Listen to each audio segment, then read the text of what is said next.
Hello and welcome to another acysecurities market tutorial. My name is Alistair Schultz and I'm going to be your host through today's trading journey. Today's topic is on my top 5 philosophies of trading. And some of these things I've learned over my career, I've heard from others, or I've enacted them myself. But either way, they're things to be mindful of either now or in the future when it comes to your own trading. The first one is knowing your market. It's imperative that you understand the market that you are trading and what its value is really driven from.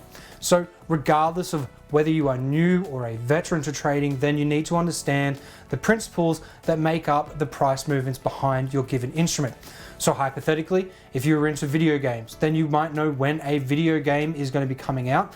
You might be able to know who the manufacturer of that video game is, what the expected release price is going to be, how many people might be interested, engaged in purchasing it, perhaps even pre-purchases. And either way, you'll understand that when that game gets released, perhaps the stock value of the company that is behind it will increase in value. So there's one way of thinking about it. And it's an easy way to sort of transfer that knowledge. So if you pick an industry or a market that you understand, it makes it much more easy to transfer that knowledge and put it in a different light, such as looking for a trading position. Another one might be that you're already working in that industry as say you're in the automotive industry, in which case you would be looking at what's going on with the new EV cars and how that might affect certain stock prices and where you might go with that. If you're looking at a currency pair, you need to consider 2 different economies. You need to look at one side of the pair, and let's say hypothetically the AUD USD or the Aussie dollar. Then you would need to look at the Australian dollar side and what goes on to their GDP, what goes on with the politics there, what goes on with their exports, their imports, and everything else with it. And then you also need to look at the US dollar side and what's going on in the US situation. The idea is here that knowing your market means actually being able to build a picture in your mind about what is going on within that market and why certain fluctuations or news events might change the value of the item or the instrument that you were looking at. So the easiest place to start for you if you are new for trading is to obviously transfer some of those skills that you already have in a certain particular market into the stock world or the currency world or wherever it may be, but in the markets in general. And then from there, start building on that, start learning more, start researching a little bit more and understanding and build until you can build that picture in your mind. And one day it'll just click. You'll be sitting there after having done all this reading and you'll hear a piece of news that comes out or read a piece of news and you go, oh, that's going to devalue that economy or that's going to devalue that market or that stock or that instrument. And you'll have a much better understanding of what's going on in the real world. So, know your market. The next one to sort of consider is don't cloud your judgment. And it's very difficult to do even for a seasoned professional.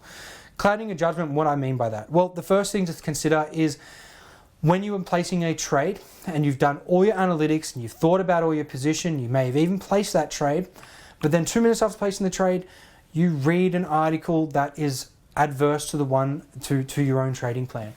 And it changes the idea in your head. It clouds the judgment for what you were planning to do with that position, regardless of whether you have set out a plan on when you're getting in, when you're getting out, why you've made that and formulated that idea around it, and the theory that you put into placing that trade will all get topsy-turvy and you all of a sudden start doing things that you hadn't planned on doing.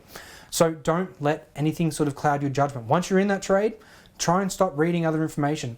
I know it's almost impossible to do that because it's such a volatile market and we've also got, an ever-evolving situation at any time of the day when it comes to trading. So sometimes you will get that key piece of information that does change it dramatically. But the important part is to not sort of get too wrapped up in the opinionated side of things on whether a market is going up or down. Once you're in a position, commit to it. That's as best as you're going to get. So don't cloud your judgment, not even for a moment. Don't even let it get misty. Once you're in, you're in.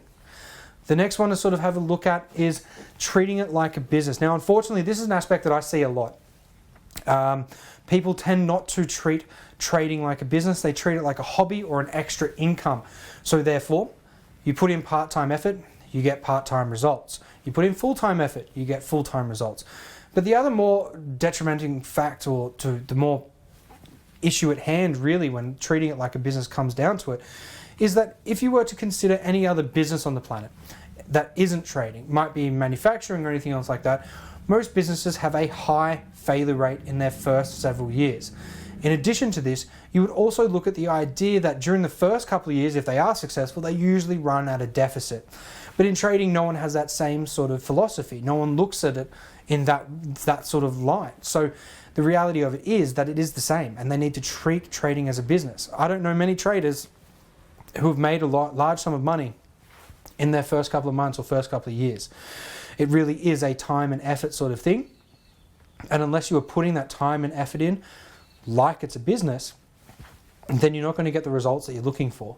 You can't expect to sort of go and make huge sums of money off very small capital, because you wouldn't do that in any other business. So why would you expect to do it in this one? This is just another business avenue. It is nothing different. We still get taxed on it. So, well, there really isn't a very big difference. Now, the next one is aim small, miss small. And aim small, miss small is obviously something that is derived from shooting philosophies. But in this instance, when it comes to trading, I apply it to the idea that the smaller your trades, the less chance of risk you're going to have, and therefore the less you're going to miss on a target. So even if you do take these little trades quite regularly and not infrequently, then it gives you the opportunity that if you do get something wrong, or you do get cloud your judgment, it allows you to close your position, go out, reassess, have a look at the analytics that you're thinking about, reformulate your opinion, and then place a new trade that fits in with the demographic that you're looking at.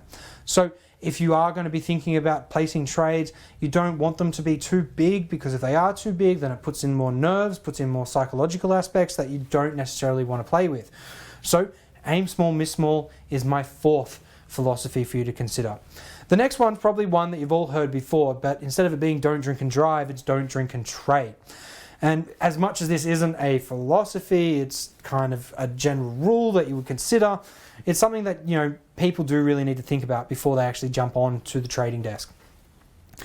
It's all too easy to go home and have a drink, a couple of beers, whatever it may be, and then have a look at the chart. So everyone's sort of done it before at least once in their lifetime, and usually they don't have good results out of it. You might get lucky a few occasions, but most of the time it doesn't end up well.